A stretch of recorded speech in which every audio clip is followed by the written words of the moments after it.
Good morning, afternoon, or evening, everyone. My name is Elivaras, and welcome back to another episode of Epic Battles, where we have a 3v3 submitted by Kurnos of the Total War Warhammer Discord.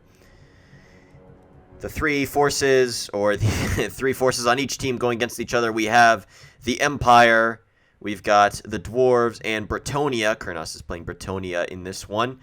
And we have, against them, we have the Vampire Counts, the Dwarves, and the Empire. So we're not going to spend too long going into comps here. We're going to focus more on the cinematics and such of this here battle. Let me go ahead and muck around with my camera a bit here. Yeah, there we go. Now it's moving faster. And let's hop into the battle. We can see Kurnos pushing through with some Royal Pegasus Knights trying to get onto the flank of the Vampire Counts. Obviously, he's not under much pressure as the Vampires don't have any artillery or ranged units. So he's going to be taking advantage of that, and the rest of his allies are also going to push forward in the air, see what they can get done. On the other flank, though, cannons firing in to Royal Pegasus Knights, doing quite a bit of damage and knocking a few out of the air from 1 or 2 volleys. Looks like the Dwarves are going to be pushing forward a bit. Their team is rather split. The enemy team is rather split. As you can see, they've got, one quadrant over here, or one third over here, 1/3 in the middle, and 1/3 over here. In this 3v3, they're going to have to try to act as a team, because if they don't, they might get picked off one at a time. So the Air Force still coming to pull around here. Now, an interesting choice from one of Kurnos' teammates. He brought a whole ton of Outriders. Outriders are decent, but to be honest, I really hate Skirmish Cavalry, and I don't really see much use in them most of the time. So we'll have to see if they can pay for themselves. We can see the Air Force kind of just sitting here. One of the enemy players pulling up some Blood Knights, but decides quickly to pull back as there is quite a lot of forces in this area. Now we see cannons being turned and firing on the Empire forces here that are now moving forward. 2 Empire captains on their steeds. And we have a general of the Empire on his Griffin. Looks like the Vampire Counts and the Empire is going to rank up together. They can form a big front line here. They don't have to fight alone. Definitely a lot better than being isolated. And we're going to see Kurnos' side push forward as the other team has artillery pressure here, so they can't afford to just sit back. They didn't bring any artillery, it looks like. Yeah, we got Grail Knights and Cresting Knights waiting on the flanks. We got some Slayers in the back. Not much cav on the other side, though, so we'll have to see if those Slayers will be able to do much. See if they can get them on, potentially these Demigryph Knights. We can see cannons still turning around and doing quite a lot of damage to these Hippogriff Knights. They've taken quite a huge chunk, about 1/3 of their health gone from a few volleys. As we can see now, the lines are moving forward to engage, although this is really just the Dwarves. They're coming in here isolated against the 3 armies of the opposing side. We'll have to see if the rest of the team moves up. And now we see the General of the Empire leaping down, but not exactly the best idea, as there's a unit of Blood Knights here waiting to pounce. Looks like zombies might have been summoned to help him get away there, or to keep him on the ground, and we're going to see a spell come down. But now here comes the Grail Guardians, and the Blood Knights are going to pull right out of that spell, whichever spell it is. I don't know who exactly casted that. Yeah. Looks like that must have been the Fae Comet or whatever her comet's called.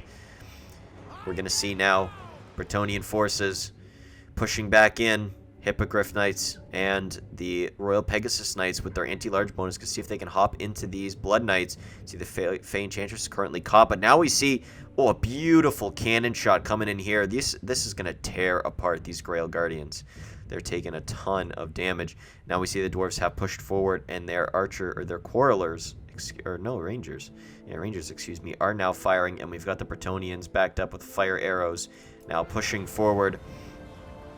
And it looks like the Empire player on the opposing side is going to try and get a surround off, and the Dwarf is going to turn about face to try and respond.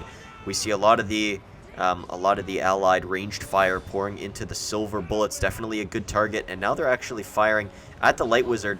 Not the best target in my opinion, as the Light Wizard is a very small target and isn't going to take much damage, and it looks like they're going to swiftly retarget, except for these peasants with fire arrows. Now, what the hell is going on here? An absolute mosh pit of just about every single unit the Vampire Counts owns on top of these Empire Captains. There's no way they're getting out of there. And we see a whole bunch of the allied outriders. Looks like they're getting in position to fire in. And they should do a decent amount of damage here. It looks like we're getting a charge into the Blood Knights with the Grail Knights. But now we have Slayers moving in to respond. They don't have armor piercing, so they're not going to do as much damage. But Kurnos is having none of that, and he's going to pull out right into the flank of some dwarves, some waiting longbeards with great weapons. Grumbling Guard going to come around and get a surround off. This is going to be bad news if Kurnos doesn't pull out quickly here. It looks like he's going to do just that and pull out. Now, meanwhile, we can see the huge clash in the front line. Dwarves are being overwhelmed on the left flank as they only have 2 units trying to hold back. And we have a group of swordsmen pushing through. Going to try and tie up these rangers, and they are forced to retreat. But there's nothing really guarding this backline. Actually, they do, except they're still pushing forward. We see Outriders pouring shots into the flank of this massive blob. Man, if there was a comet or a wind of death or something here, the devastation would be immense.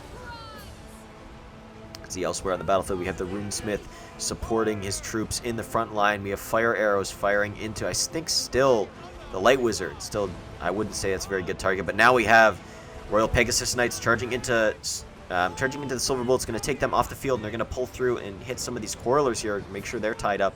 We have fire arrows firing into the back line, and now Outriders still sitting here. Looks like the Empire Captain did manage to get out.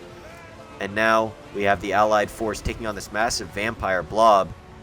They're not going to be in there for long, and it looks like Kurnos is going to pull out his troops. We'll see if his allies will do the same. Looks like there's some dwarves there tying them up. Fire arrows firing into these Slayers, not a bad target. Although they do have some missile resistance from their spinning axes ability.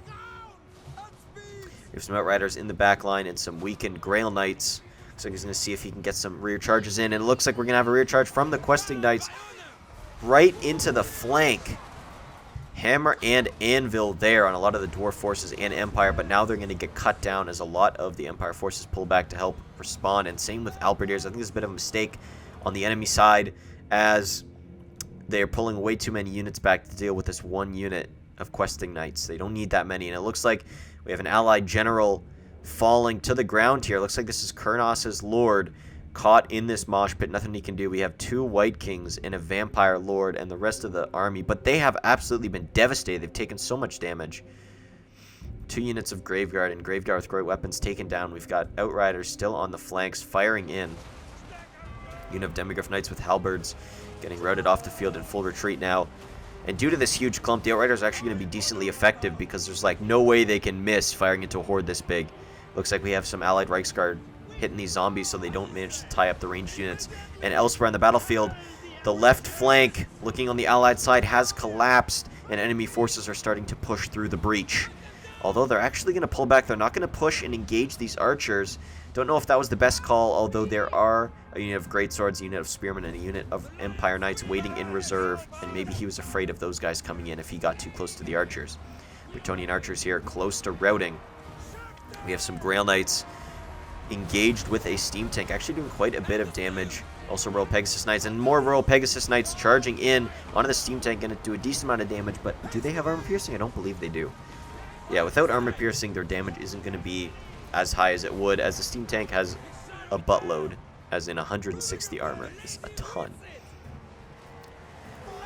Royal Hippogriff Knights waiting above the battle. Vampires still being super blobbed up. I feel like if the vampires weren't so blobbed, if they spread out, they could have completely overwhelmed this line, forced the allies to commit some of their reserves to fight, and then that way, you know, the people on the right flank of the enemy right flank would be able to push in and wouldn't be threatened by these enemy forces being, or these allied forces being able to push in and defend. Now we have the dwarf blob here. We've got the Rune Lord, we've got a Runesmith and a Thane, and we see a Rune of Wrath and Ruin, or maybe this is a Master Rune? Yeah, something was going down here on these Grail Guardians, and they're going to be taken pretty low. Still, Bretonnian fire arrows firing on this Light Wizard, or Jade Wizard in this case.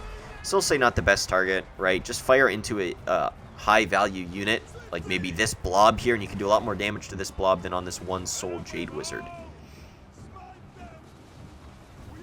Actually, even better place would obviously be this blob. We've had Outriders just firing into the flank this whole game, and the Vampire player has been punished for clumping up so much.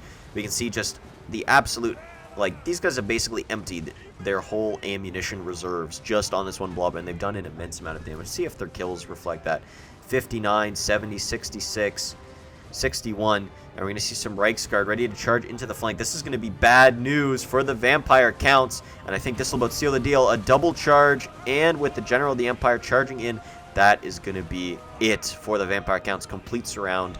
I think these Graveguard are going to start disintegrating very soon. Yeah, we see some retreating, disintegrating happening. Vampires are falling here. Definitely the bane of their existence. Keeping way too clumped up. Yes, they could do a lot of damage to individual targets. Yes, they did kill Kurnos' Lord, but they got absolutely obliterated by these Outriders. Outriders, you know, Skirmish Cav hardly ever get a lot of kills. They got 70 kills apiece. They absolutely did so much damage.